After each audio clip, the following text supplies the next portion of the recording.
First off, I want to thank the fans. I just was told as I was walking in here that the weather's gotten bad and the roads are slick, so I want to thank people for coming out in tough weather tonight, giving us an edge.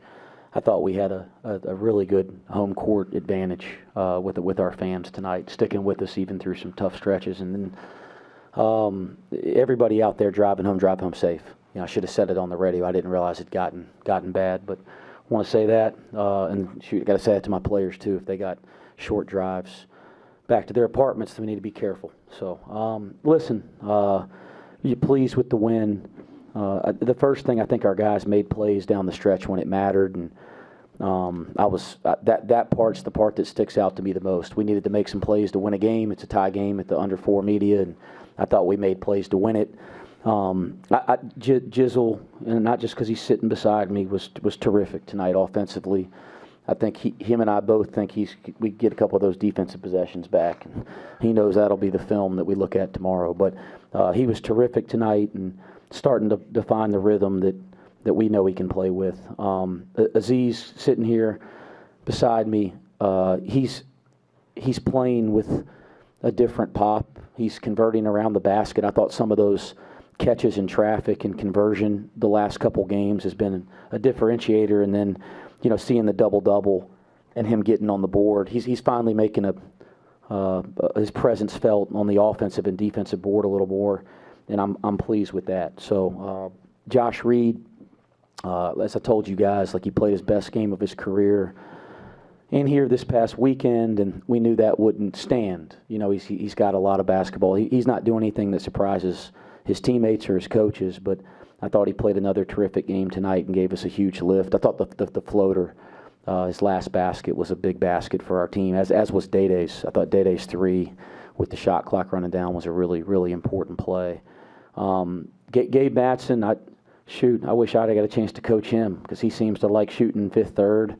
But, gosh, he made some tough ones, running away from his defender, running away from the basket, kicking his legs out. I thought some of them we made some errors and hit some screens and weren't quite ready for him to cut to the basketball. And then I thought some of them he buried some tough shots. We left our feet a couple times and gave him an easier look, and that was a mistake. But still, you got to step up and make them. I kept telling our guys, let's do a better job, but let's not foul him like we did in the last game. And he will start missing. And I didn't know how much I believed that the way he was shooting it, but I'm just halfway being funny. You know that hopefully you get some breaks. The problem was, guys, when he did miss a couple there, we couldn't secure the offensive rebound. We gave up the long rebounds, and then we gave up, I think Seamoss misses the box out on the right box when we finally got a short bounce on a miss. So that was a little bit frustrating. I'm not pleased with our defense. We got to clean that up. I think our team knows that. We'll try to get back to that in practice this week. But I was really pleased with the kids' fight and their toughness to go win a league game in the last 4 minutes. They out-rebounded you by 18 there. I think you were up 24-12 at the half. You end up plus 12. Was that something coming in that, you can't let this happen again? We just put 41-23 on the board, and we started the scouting report. I think our guys were taken back a little bit when we told them that 41-23 on the board, guys. We can't let anybody do that. And so I thought we did a better job. I thought Dan Skilling set a tone on the offensive board in the first half. I loved his pop to the ball. We got to do a better job as a team of making a better decision and converting offensive rebounds and extra possessions. We didn't convert as well, but I loved our fight to the ball there early.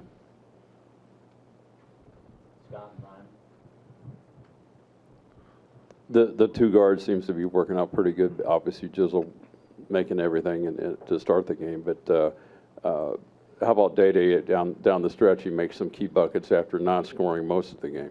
Yeah, he's 5-2 assist to error. He had the Madsen assignment to start the game, which wasn't easy, and but I think those two were playing like we expect them to play. And I mean that as a compliment. They're playing great, but it's not surprising any of us. It's say the same thing I'd say about Josh. You guys hadn't seen their best basketball yet, but it's nice to see both of them playing well, and it's been fun to have them out there together. Well, that's a lot of confidence offensively lately from this group with over 80 points in 3 straight games. Does that make your job a little bit easier with these guys getting back to having fun? Yeah, I mean, I think when the guys, play confidently and, it's not just playing confidently, they're playing better together. Like they're sharing the ball better, they're executing better, so they're getting higher quality shots. But yeah, these guys are really good players. They put the work in. They should play with confidence. It's been really nice to see that, and I think it'll continue. Jizzle, first time scoring 20-plus points in back-to-back games this season. How much of what you're doing offensively is kind of not looking for the perfect shot every possession, but just finding enough space to shoot and shooting it confidently? Just knowing when to be aggressive and not to be, knowing when I got my shot or, to create for others. So, just been making sacrifices and it's paying off, and I'm glad that we got this win streak going, but we're not going to get too content on it. I'm just keep putting in the work, keep my head down, and, just keep showing up every game. Wes, you guys speak of the rebounding margin here tonight, and you briefly mentioned there about the Josh Reed floater and the Day-Day Thomas three. How important were those two offensive rebounds from a guy like Josh Reed and then Day-Day Thomas to keep that possession going? Yeah, again, our offensive and defensive rebounding's got to be a part of our identity. It's got to be really important to us, and those are two possessions late where you get extra possessions. Josh, I didn't know if he was going to get to the ball. He got it by a fingertip, and then Day-Day was really quick to a long rebound too. So that was big. I mean, I probably should have talked about it in my opening statement. Getting into the bonus in both halves was big. Like we got to the bonus early in both halves. We converted on the free throw line decently. So like, yeah, there's some factors beyond just confidence in making shots. Like I thought we did a good job at some stuff. And then the turnovers in the first half were a little frustrating. We had some very errant turnovers. Even though we were playing well offensively, we kind of gave them some free possessions. Aziz, what was the biggest difference on the glass tonight compared to the road trip out west? I don't think that it was different, because every time I'm there, I'm just trying to, do the best I can to get the most I can get. And tonight, I just feel like it's just working our way. And if on the next coming game, we're just trying to be better, trying to watch more film, trying to really see, how we can improve. Coach, when you have a team that's basically they decided in the second half it was going to be every action was ran for Gabe, do you kind of hope that his legs get a little bit of extra weary? Because it looked like down the stretch, you guys chasing him around as much as you made him work, at least hopefully led to him missing his last 7. Yeah, that's what we talked about in the timeout, that, hey, let's not make errors, not being ready to play or leaving our feet to give him an easier one. But if we just stay the course, you hope over the course of the game, he's not going to make every shot because they're all long-range shots. A lot of them, he's kicking his leg out and fading away. So we talked about that in timeouts, stay the course. Again, I thought we did a good job of that down the stretch. We did not do a good job of securing some of those defensive rebounds until the last 4 minutes. Jizzle, how much control do you feel over the offensive flow of the game, just your ability to not only score 25 points, but in the second half, use your gravity, your scoring gravity to find 4 assists for your teammates? Just learning that balance, just come from a lot of film, and just working on my game from day to day, and just playing off in the game. So, I'm just trying to stay focused, not trying to get too high over my head because I know we got a lot more games to go. So, Couple more. Jizzle, when you make a move like you did at the top of the key on the finish, what kind of feeling is that to be able to make off, put a guy on skates and then go make the bucket? It's just instincts, just making sacrifices and just seeing it come to life on the court and it just coming like secondhand nature. So that's the best feeling about it, and knowing I can impact my team, on scoring and be able to facilitate, it feels good. Wes, 6 dunks from Utah tonight. Was there something they were getting to a lot in terms of in the half court and just in transition that got you guys away from the paint and let them get there to the rim? I think 4 of them were pretty early in the game.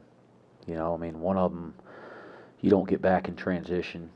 And we were kind of back. It just kind of relaxed. And they throw a ball right by us for a dunk.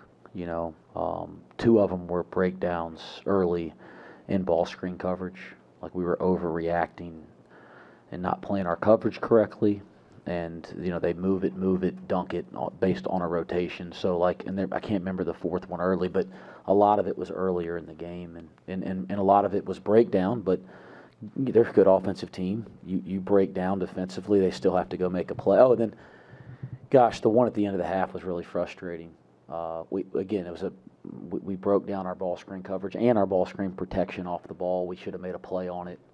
The side out with 3 seconds left, we didn't help on the back screen, and then we didn't help from the weak side. So I mean, there's a lot of it was breakdowns in the first half, but always give the other team credit for capitalizing and making a play. Wes, you mentioned the turnovers in the first half. Dan had a few of those. He came back in the second half, had a pretty good few segments, had some big moments. What did you see from him just being able to shake off those mistakes and continue to pound away? Yeah, he's like we just talked about, the confidence of our team. He's starting to find his rhythm and confidence again too. And it's good to see him. He's shooting the ball better. He makes the 3 at the end of the half. I loved when we got the drive and layup in transition. I loved him on the offensive board. Like, you're starting to see him find his rhythm too. And I think that's going to continue. Tonight, and he had Madsen there for a stretch in the second half, but we just go so hard with Josh Reed down the stretch because how well he's playing, and that limited Dan's minutes a little bit. But that's Dan's such an important part of our team. He's going to continue to be. I was really proud of tonight how happy he was for Josh Reed. I think that says a lot about him. Like, it wasn't about, well, I'm not playing as much here down the stretch. He was so excited for our team to win and so excited for his teammates. So that was pretty cool. But he's continuing to find his rhythm and starting to play a lot better too. I think we've all seen that the last 5 halves that he's played. Thanks, guys. Thanks.